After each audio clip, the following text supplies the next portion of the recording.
Hi, this is Stuart Morton with Biocycle, and today I'm going to talk to you about Integrated Pest Management, or IPM.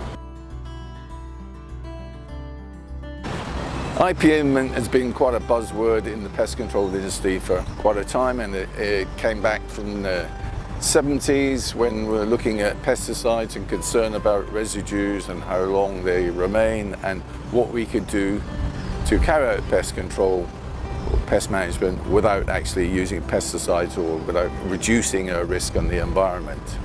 So when we talk about IPM, we're talking about 6 steps. So we have first the inspection, and the second step is the identification. Third step is monitoring. Fourth step is the implementation. Fifth step is evaluation and review of the program. And the sixth step is education. So as a pest management company, the 6 steps, 6-step education, after a review and solving the situation, then we educate our customers how we can help prevent in the future. But obviously you as a homeowner, as you go through the process of the IPM steps, you are in fact carrying out 6 steps all the way through in educating yourself. Okay, so let's talk about step 1, inspection or the investigation. So you find signs of pest droppings, or you see flies, or you see signs of something, so you want to carry out an investigation to see what the situation may be. Maybe you've got some infested food, so you need to trace back, you need to have a look and see what it is. So once we find signs of pests, we can carry out an inspection and look to see what kind of pest it is, whether we've got cockroach droppings, or we don't even know if they're cockroach droppings. We find signs of droppings, we're looking for evidence of insect activity. Flies, what kind of flies, where they're coming from. You're looking in drainage systems, looking under sinks, in cupboards. We have food packets that are open, may have some insects inside. So once we carried out the inspection, we then need to identify what these pests are. From identifying the pests, then of course we can determine what we'll need to do next. After completing step 1 and step 2, we're now moving on to step 3, which is monitoring. So we've done the investigation, we've done the identification where the pests are, so we're going to monitor now to see where the activity is coming from. And that can be cleaning up the droppings, keeping focus on the area where they're occurring, putting out sticky traps to monitor to catch insects to see in different places where they're coming from. Cleaning up piles of rubble or area where insect droppings or insect activities occurred to monitor to see when that comes back and further action needs to be taken. Step 4, implementation. So we've carried out our monitoring, we're still having a pest problem, we want to see what we have to do next. Now, depending on the condition, environment or situation, use of pesticides may be required. Example, you've been monitoring, you're finding insects which you've identified as weevils. So where have the weevils come from? We've identified that they are rice weevils. Okay, so we're monitoring for that and they keep showing up.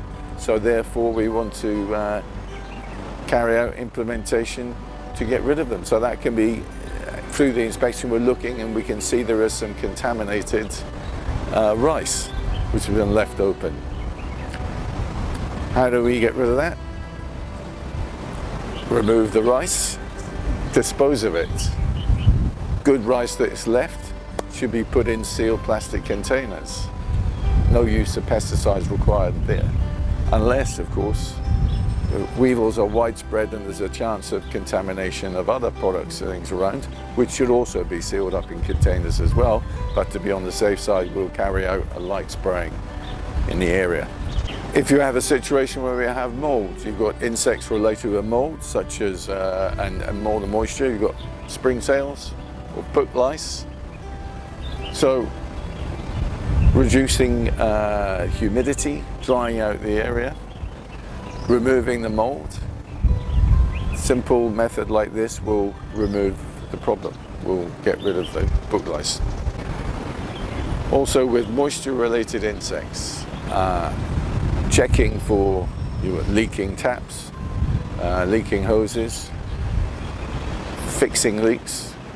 Mosquitoes, we always talk about emptying water containers and such alike.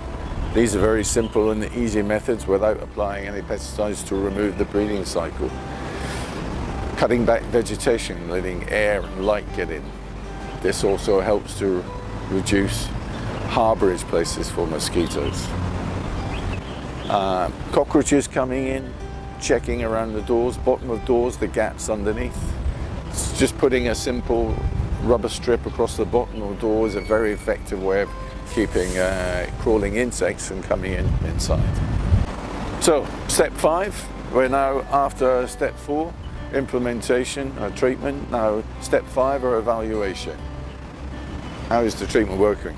So after we've done that, we then looking to see what we've done, has it worked? Do we need to go back and do further modifications, further changes to this? Do we need to reapply any pesticides that we have or previously done? How can we improve the situation? Is it working? But of course, then you will have to consider you may need further help.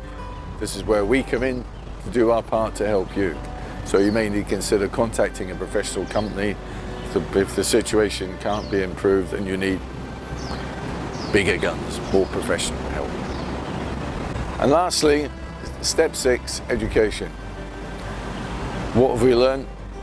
How can we improve things? What do we need to do in the future to help prevent pests and help the situation reoccurring again? And hopefully you've learned this through the process of conducting your own integrated pest management approach. Thank you. Oh, don't forget, press like if you like this and subscribe to our channel. And if you have any comments, please feel free to let us know. We look forward to hearing from you.